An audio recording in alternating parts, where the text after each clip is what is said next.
ચીનના HMPV એટલે કે હ્યુમન મેન્ટોનિયોમા વાયરસનો પ્રથમ પોઝિટિવ કેસ અમદાવાદની ચાંદખેડાની ઓરેન્જ હોસ્પિટલમાં નોંધાયો છે, જેમાં 2 માસના બાળકીનો રિપોર્ટ પોઝિટિવ આવ્યો છે. બાળકની તબિયત હાલમાં સ્થિર કહેવાઈ રહી છે.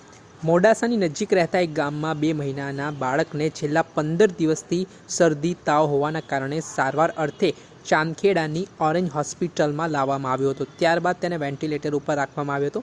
ચીનમાં ફેલાયેલા વાયરસને લઈને તેનો રિપોર્ટ કરવામાં આવતા HMPV હોવાનું સામે આવ્યું છે. ચીનના HMPV એટલે કે હ્યુમન મેન્ટોનિયોમા વાયરસનો પ્રથમ પોઝિટિવ કેસ અમદાવાદના ચાંદખેડાની ઓરેન્જ હોસ્પિટલમાં નોંધાતા ફફડાટ પણ ફેલાયો છે. 2 મહિના અગાઉ બાળકનો રિપોર્ટ પોઝિટિવ આવ્યો હોવાની વિગતો કહેવાઈ રહી છે. આ મામલે અમદાવાદ મહાનગરપાલિકાના આરોગ્ય વિભાગને જાણ નહીં કરાતા એમસી દ્વારા નોટિસ પણ આપવામાં આવી છે. જે અંગે હેલ્થ કમિશનર ભાવિન સોલંકીનું પણ મહત્વનું નિવેદન સામે આવ્યું છે. તેઓ શું કહી રહ્યા છે તે સાંભળીએ. ક્યાંથી આવેલું છે?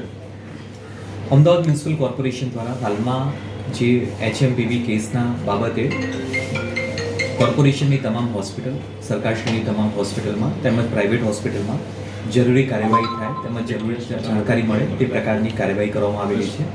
આજ રોજ અમદાવાદ શહેરની ચાંદખેડા વિસ્તારની એક પ્રાઇવેટ હોસ્પિટલમાંથી 2 મહિનાનું મેલ ચાઇલ્ડ જે મેટાનિમો વાયરસ પોઝિટિવ ડિટેક્ટ થયેલ છે. સદરો બાબતે તપાસ કરતાં હાલમાં પેશન્ટ છે સ્ટેબલ કન્ડિશનમાં છે. પેશન્ટ 24 ડિસેમ્બરના રોજ હોસ્પિટલમાં એડમિટ થયેલા હતા અને તેઓ ડુંગરપુર રાજસ્થાન વિસ્તારના છે અને ત્યાંથી ટ્રીટમેન્ટ માટે અમદાવાદ આવેલા હતા.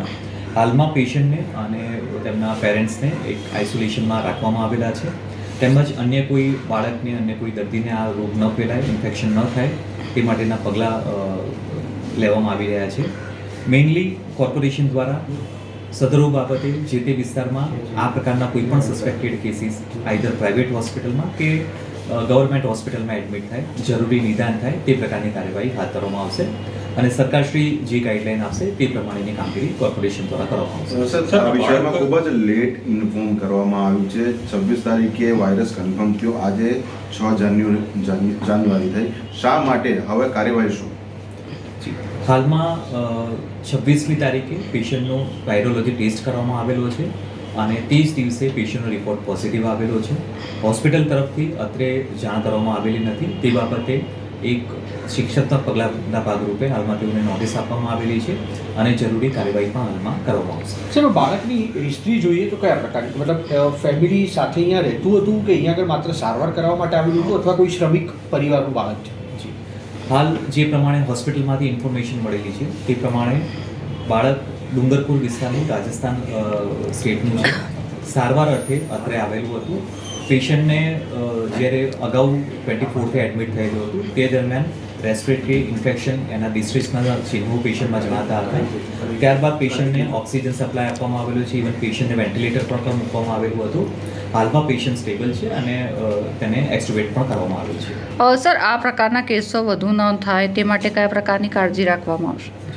હાલમાં તમામ પ્રાઇવેટ હોસ્પિટલમાં, તમામ સરકારી હોસ્પિટલમાં આવા કોઈ પણ ચિહ્નો જણાય તેનું એક પ્રોપર ડાયગ્નોસિસ થાય તે પ્રકારની કાર્યવાહી હાથ ધરવામાં આવેલી છે અને સમય પ્રમાણે જે પ્રમાણે આગળ ગાઈડલાઈન આવશે તે પ્રમાણે કોર્પોરેશન દ્વારા જરૂરી કાર્યવાહી કરવામાં આવશે. આ હતા હેલ્થ ઓફિસર ભાવિન સોલંકી. તેમનું કહેવું છે 2 મહિનાનું બાળક પોઝિટિવ આવ્યું છે. રાજસ્થાનના ડુંગરપુર જિલ્લાના બાળકને 24 તારીખે અમદાવાદના ચાંદખેડા ખાતે આવેલી ઓરેન્જ હોસ્પિટલમાં દાખલ કરવામાં આવ્યો હતો અને 26 તારીખે રિપોર્ટ પોઝિટિવ આવ્યો હતો. બાળકની તબિયત હાલમાં સ્થિર હોવાનું કહેવાઈ રહ્યું છે.